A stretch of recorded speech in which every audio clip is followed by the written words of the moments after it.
Life can often take unexpected turns, and sometimes those turns lead to paths filled with challenges, heartache, and difficult decisions.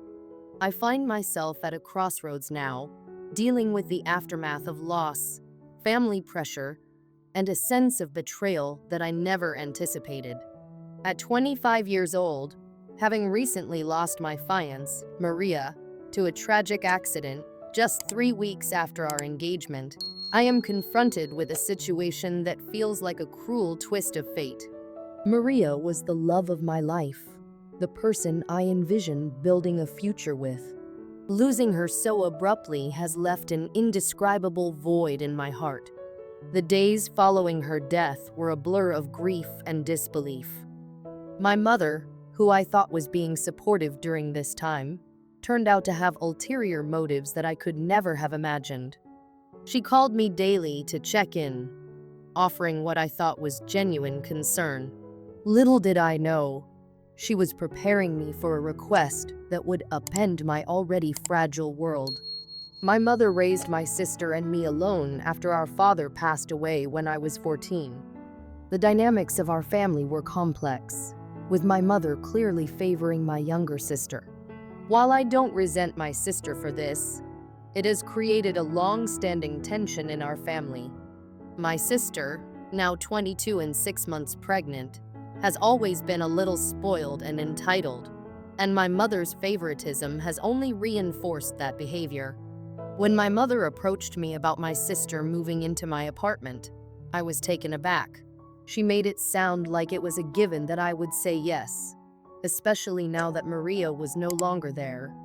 It felt as if they had been waiting for this moment, using my grief as an opportunity to fulfill their own desires. My apartment, which had been our sanctuary as we built our life together, was suddenly seen as just a resource to be utilized without any consideration for my feelings. At first, I tried to remain calm. I asked why my sister hadn't come to me directly. My mother dismissed it, saying my sister was too exhausted from the pregnancy to have that conversation. In that moment, I realized how entitled they both had become. It was almost as if they believed that since I was mourning, I wouldn't need my space, my memories, or my sanctuary. I kept my composure, calmly explaining that I wasn't ready to part with my apartment, especially given the emotional ties I had to it. Surprisingly, my mother didn't argue back, but I later found out that my sister had gone to my mom, insisting she push the issue further. The next day, they both showed up at my door. The situation escalated quickly, and I felt like a pawn in their game. My sister claimed she would be fine with sharing the apartment. To her, it was just a place. To me, it was a home filled with memories of Maria, our laughter, our plans, and the love we shared. Yet, my sister continued to use her pregnancy as a justification for her entitlement, claiming she was desperate to create a home for her growing family. My grief, my needs, and my history felt utterly invisible in their eyes. At that moment, I realized I could no longer hold back my feelings. I calmly but firmly told them both that I was not willing to give up my home or share it. The expression on my mother's face was one of shock, as if I had just shattered her illusion of control. I told them I would remain in my apartment because it was my space, my memories, and a part of my healing process. I expected them to accept my decision, but the next day they were back. This time, they pushed harder, making me feel as if I was the selfish one for wanting to hold on to what little I had left. My mother framed it as if I was denying my sister the comfort she needed during her pregnancy. This tactic angered me even more. How could they not see the selfishness in their request? Did they think their needs outweighed my grief? As the days passed, I felt increasingly suffocated by their demands. I contemplated moving out entirely, but the thought of uprooting my life again was daunting. Finally, after much thought and reflection, I made a decision. I would leave the apartment. Not because I wanted to, but because I knew that they wouldn't relent. I didn't have the emotional energy to keep fighting them, especially when I was still grappling with the loss of Maria. I spoke to my landlord and ended my lease. As I packed up my belongings, I felt a mix of relief and sadness.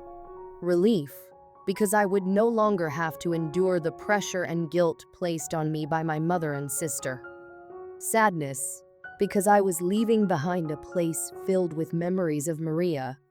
I didn't want to give in to their demands, but I also didn't want to be continually harassed.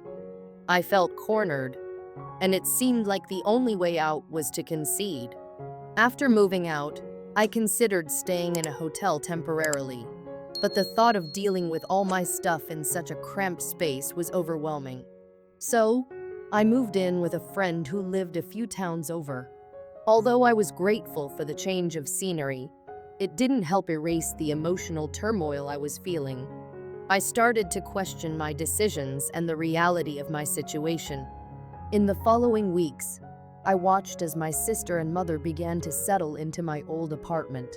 They seemed to be enjoying themselves, and for a moment, I felt a wave of resentment wash over me. How could they just move on so easily while I was still struggling to process my grief? It was as if they were living in a different world, one where my pain didn't exist. What hurt the most was the lack of understanding or empathy from my family. I had always been the strong one, the one who took care of others. But now I felt abandoned and neglected. I had lost not only my fiance, but also the supportive family I thought I had. I realized that my mother's need for control and my sister's entitlement had overshadowed any compassion they might have shown me. Despite everything, I knew I needed to prioritize my healing. I started seeing a therapist who specialized in grief counseling. Through our sessions, I began to unpack the emotional baggage I had been carrying for years, not just from losing Maria, but also from my tumultuous relationship with my mother and sister. I realized I deserved better and that I had every right to feel my grief without judgment or pressure from them. As I navigated my healing journey, I began to set boundaries with my family. I started to stand firm in my decisions and began to prioritize my own well-being.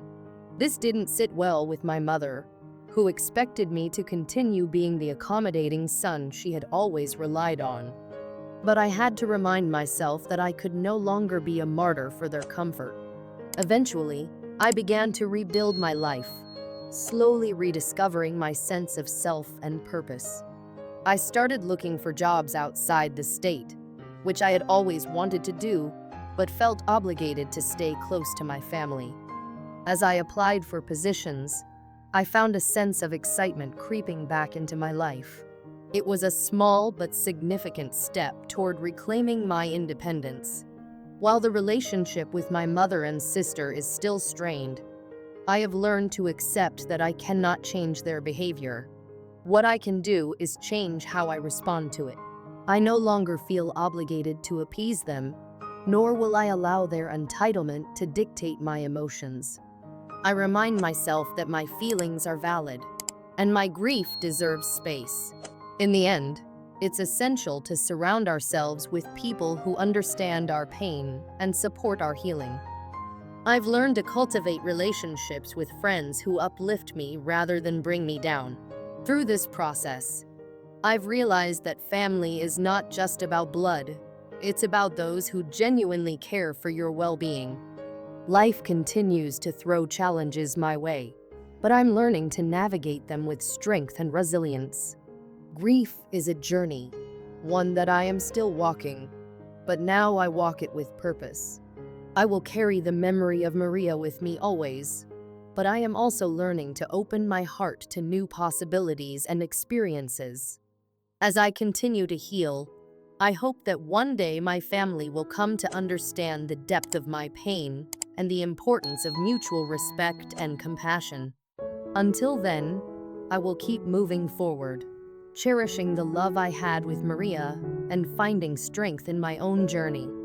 After everything that happened, I found myself feeling lost and uncertain about the future. It had been 3 long years since my grandmother passed away, leaving behind a profound emptiness that lingered in my heart. My grandfather, now living alone, sold their old house and moved to a quieter suburb, a little distance from the city. The new home was cozy, and I felt drawn to it not just because it was a fresh start for him, but also because it provided a comforting sanctuary for me in my time of grief.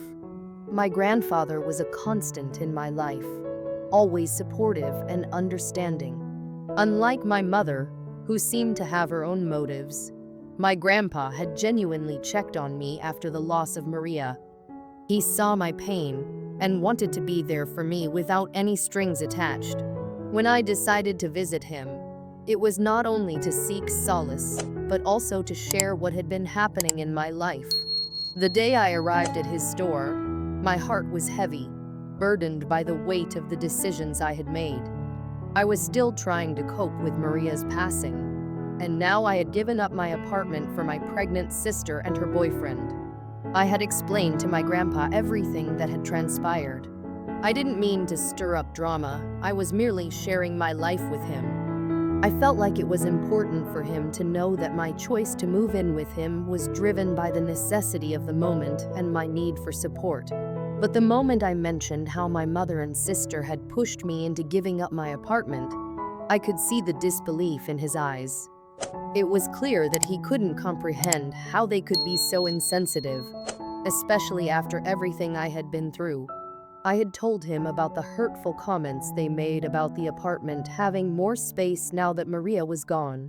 My grandfather's reaction was unexpectedly fierce. He couldn't believe that my family could be so selfish during a time of grief. As much as I felt offended by my family's behavior, I didn't think it warranted retaliation. I understood that, for me, losing my fiance was the most significant trauma, and I didn't want to make waves. But my grandfather had a different perspective. He decided to take matters into his own hands, believing that my family needed to learn a lesson about compassion and responsibility. Without my knowledge, he cut off all financial support to my mother and sister. I didn't even know they were still receiving money from him. When I learned that my mom had relied on my grandfather financially for years, both during my childhood, and even now, I felt a mix of anger and betrayal. It turned out that all the money my mother made went into her extravagant lifestyle, her makeup, clothes, parties, and vacations. Meanwhile, my grandparents were the ones who financially raised us, contributing significantly while my mother lived off the money for her own desires. My dad had passed away long ago, leaving us a small inheritance. But my grandparents decided to support us until we turned 18, ensuring that the money my father left would remain untouched, likely because they feared my mother would squander it. My grandpa had always been a successful surgeon, and financial stability was never an issue for him. But it also meant he had been burdened with the responsibility of supporting my mother and sister for far too long. When I finally told him about my situation, he was firm in his resolve. He wanted them to learn the hard way that they couldn't keep relying on him without giving back to the family. I could see where he was coming from, and part of me agreed that it was time for them to take responsibility for their own lives. However, I didn't expect the fallout that followed. Almost immediately, I began receiving an avalanche of messages from my mother and sister, calling me heartless and accusing me of purposely causing their financial ruin. They claimed I manipulated my grandfather against them, and their outrage felt personal. The emotional toll was unbearable. I was already grappling with my own grief and the aftermath of losing my fiance. I didn't need to deal with the hatred from my family. Curiously, when I reached out to my grandpa about the situation, he casually informed me that he had only blocked their credit cards. It was shocking to discover that my mother had never spent a single cent on raising us. All those years of me thinking she was doing her best were shattered in an instant. As my family continued to attack me on social media, creating a narrative that painted me as the villain. I felt trapped. I watched in disbelief as my relatives joined in, accusing me of being a horrible person. They believed that I should have spoken up instead of allowing my sister to take the apartment and then manipulating my grandpa to cut them off. My heart ached with frustration and confusion. Did they really think I was the villain here? In the days that followed, I began to question myself. Was I wrong for letting my sister have the apartment? Had I pushed my grandfather into a corner? I struggled to navigate the murky waters of guilt and anger. But deep down, I knew that my actions were born from a place of exhaustion and heartbreak. I just wanted to escape the chaos and find peace in my grief. The overwhelming messages from family members, coupled with the pressure to apologize, became a cacophony in my mind. I felt as if I were spiraling, desperately trying to find a way to calm the storm around me. But the more I thought about it, the more I realized that apologizing felt insincere. My grandfather had acted out of love and concern for me, and I couldn't betray that.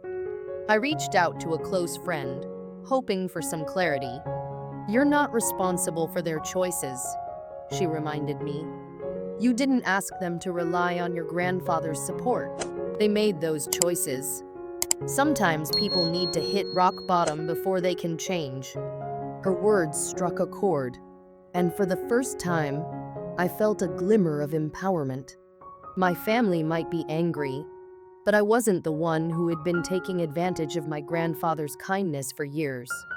I had a chance to redefine my life and distance myself from the toxicity that had surrounded me. As I spent more time with my grandfather, our bond grew deeper. We talked about life, loss, and the complexities of family dynamics. He shared stories of his and my grandmother's struggles, and I felt grateful for his wisdom and guidance. He had always been my rock, and now, more than ever, I understood the importance of having someone like him in my corner. Through all the turmoil, I learned to embrace the discomfort. I found strength in standing up for myself, even if it meant facing the ire of my family. I knew that ultimately, I had to prioritize my own healing and well-being. With time, I started to block out the negativity, focusing instead on the love and support I found in unexpected places. My grandfather had been right. It was time for my mother and sister to fend for themselves. They had a chance to grow and learn, and maybe, just maybe, this experience would help them reflect on their actions. As I continued to navigate this new chapter of my life, I realized that loss could be transformative. It stripped away the superficial layers and forced me to confront what truly mattered: love, connection, and the courage to stand up for myself. I embraced my journey toward healing and looked forward to what the future might hold, knowing I would face it with resilience and hope. There were constant arguments about her, but they just couldn't bring themselves to say no to her. Their attachment to her was too strong. He admitted that he had been somewhat of a pushover. It was about his daughter, and he struggled to explain it. Whenever it came to her, he felt weak. However, after the recent events concerning me, he realized he couldn't enable this kind of behavior anymore. The reason he hadn't shared that he had been financially supporting my mom and sister for so long was that he didn't want me to have a low opinion of him. I appreciated his honesty, but it also shed light on the complicated family dynamics we were dealing with. It became clear that this conversation was long overdue, and we both needed it. Once we finished discussing it, we decided we didn't owe the rest of the family any explanations. We didn't have to respond to their inquiries or demands for clarification. A few family members had reached out to me personally to ask what was happening, and I had responded to them, but that was as far as I was willing to go. I felt no need to post a public statement defending myself. I wasn't interested in engaging in any more drama. What I truly wanted was to heal and live my life without being weighed down by relationships that felt meaningless.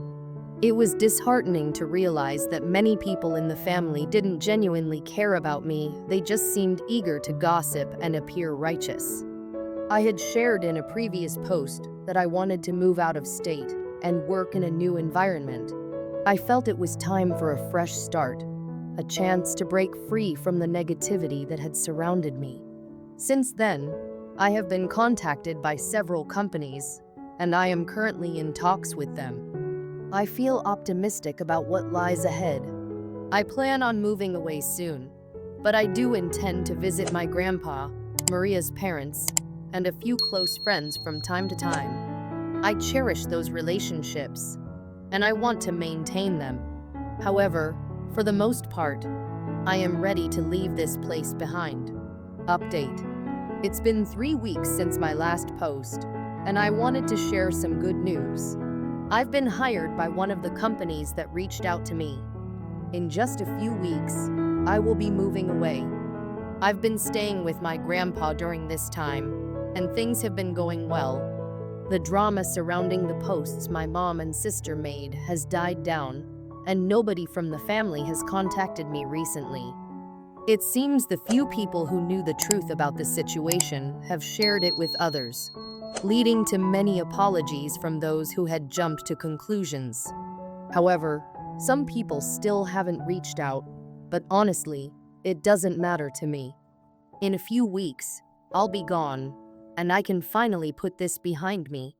I've heard from a couple of my friends and cousins that my sister has been bad-mouthing me again, claiming that I bothered her while she was pregnant and showing no mercy. It seems like she's doing this for attention, but many people have called her out for her hypocrisy. They pointed out that she was trying to play the victim when, in reality, she was the one who had been insensitive.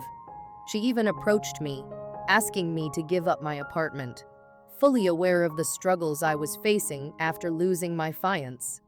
It was hurtful to think she could be so callous.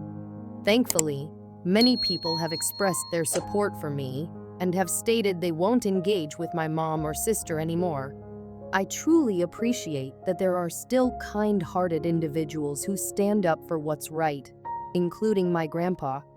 He has expressed how difficult it is for him to know he might not be able to talk to my mother for a long time.